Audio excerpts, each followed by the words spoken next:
as we continue with Unit 3, the next thing we need to talk about is observational studies versus experiments. So we have 3 learning objectives for this packet. My first learning objective is to explain the concept of confounding and how it limits the ability to make a cause and effect conclusion. My second learning objective is to distinguish between an observational study and an experiment and identify the explanatory and response variables in each type of study. And lastly, we need to be able to identify the experimental units and treatments in an experiment. So as always, we will start with our vocabulary. So we are going to start by talking about observational studies. And an observational study is where it's a study that observes individuals and measures variables of interest but does not attempt to influence the response. So the word observe truly means just to watch or to take notes. So if I were to go observe Miss Lucas's statistics class, I would just be sitting back watching how she interacts with her students. I would not be interjecting. I would not be making any changes. I would just be sitting there observing what was going on. So an example of this is a study took random sample of adults and asked them about their bedtime habits.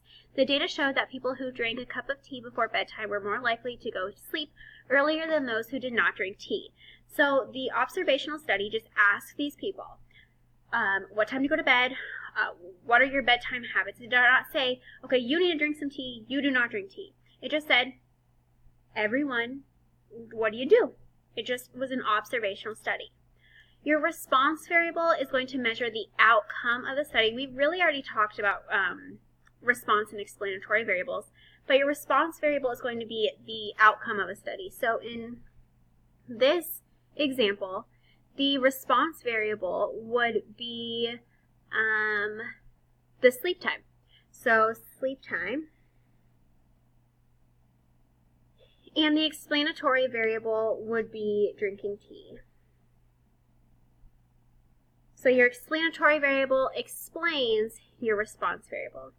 Confounding variables occur when 2 variables are associated in such a way that their effects on a response variable cannot be distinguished for each other. So I like to think of confounding variables as what else could be causing my response variable. So some confounding variables for this study here could be age. They could have asked all the older people what time they go to bed. Like me and Miss Lucas probably go to bed way earlier than some of you guys. So confounding variable could be age. It could be their job, like if they exercise out during the day or if they sit at a desk all day. So someone who's outside working construction might go to bed earlier than someone who sits at a desk and works on the computer all day. So we don't know. So job, amount of exercise. So it's all the things that could be affecting your response variable or your data that you didn't take into consideration. So that's what confounding variables are. It's those other variables that you didn't measure or didn't think about. So an AP tip, always important, if you are asked to identify confounding variables, you have to explain how the variable you chose is associated with the explanatory variable and the response variable. So for example, if we said age, we might say age is associated with sleep time because from our experience, older people tend to go to bed earlier. Or the job, we could talk about how you could explain the things we talked about. So the amount of exercise, the more you exercise, the more tired you'll be, the earlier you go to bed. Or the time of exercise, because, a little science, because exercise does release endorphins, that does increase your adrenaline, and you might stay up later if you work out later. So these are all things that you would have to talk about if you were to identify these as confounding variables. You guys are going home right now, and I'm recording videos. All right, so example number 1 says, last year BHS offered an after-school SAT prep class that students could volunteer to take. 44 students took this course and then took the SAT. This is perfect timing because SAT is tomorrow.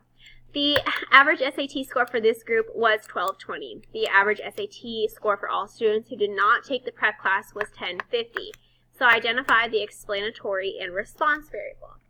So here, my explanatory variable would be the SAT prep course.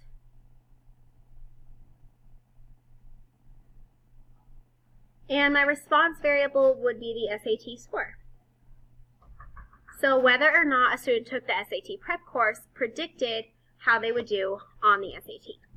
On the next page, we are going to continue with the SAT prep class example. And question number 2 asks us, can you conclude that taking a prep course will cause a student's SAT score to increase? Why or why not? And this is a straight up no. And the reason why is because this is an observational study, and you can never, ever, ever prove cause and effect with an observational study. So no, because cause and effect can never, ever, ever, ever be concluded from an observational study. So in this study, they just observed or took note of the SAT scores from the prep class and the SAT scores from students that didn't take it prep class. They didn't interfere in any way. They didn't give the SAT prep class some special calculator or anything like that. They just said, okay, does this work? It might, but you'd have to do an experiment to truly tell cause and effect. Number 3 asks us to identify as many other response variables, or identify as many other possible variables that you can that may explain why the SAT scores are higher for those who took the prep course than for those who did not. That was very difficult for me to read.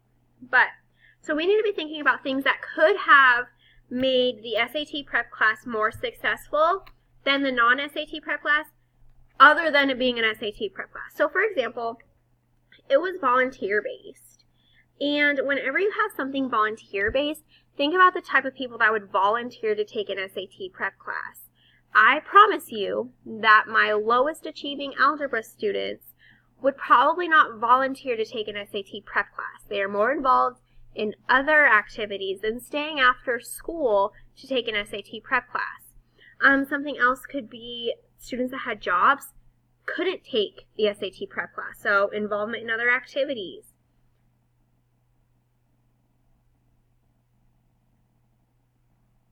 You could think about parental involvement. So if your parent knew that there was an SAT class, they might force you to take it, where if your parent didn't know about it, then they wouldn't. So parental involvement.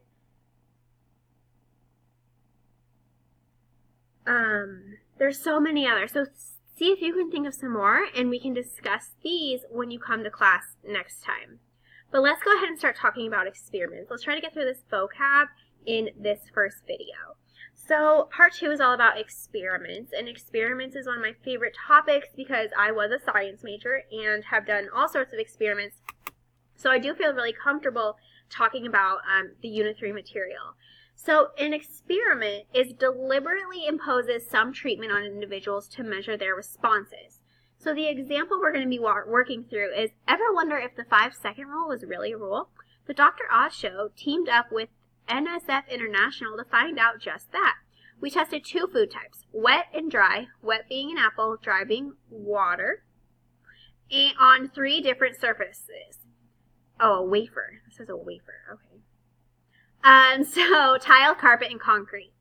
After adding bacteria to each surface, food was dropped for 2 seconds, 5 seconds, and 5 minutes. So my treatment is a specific condition applied to individuals in the experiment. So this would be, the treatment would be, there's actually 2 different treatments. So your treatment would be the wet and dry, and your other treatment would be the time length. So there's 2 different things going on here.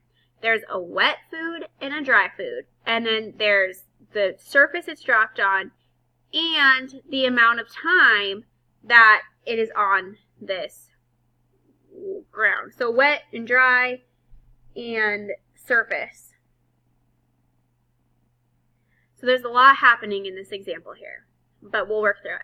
So the experimental unit is the object to which a treatment is randomly assigned. So that would be the two different food types.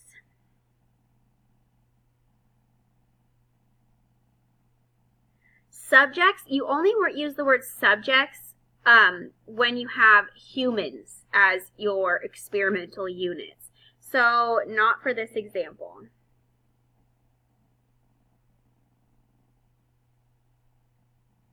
So instead of using experimental units, if you're testing on humans, you'd use the word subjects. So humans can never be experimental units. All right, so the placebo is a treatment that has no active ingredient but is otherwise like other treatments. So there's not a placebo in this example, but an example of a placebo would be a sugar pill. So they often use a placebo when they are looking at different kinds of medicine. So for example, if you came to me and said, Ms. King, I have a terrible, terrible headache. I really need some Advil. And I was like, okay, here's a pill.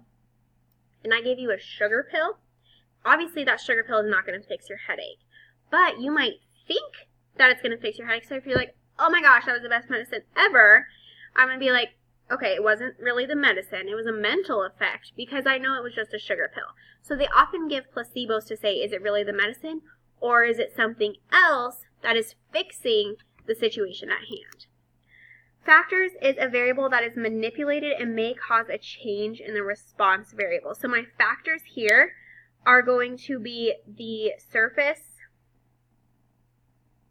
type, the length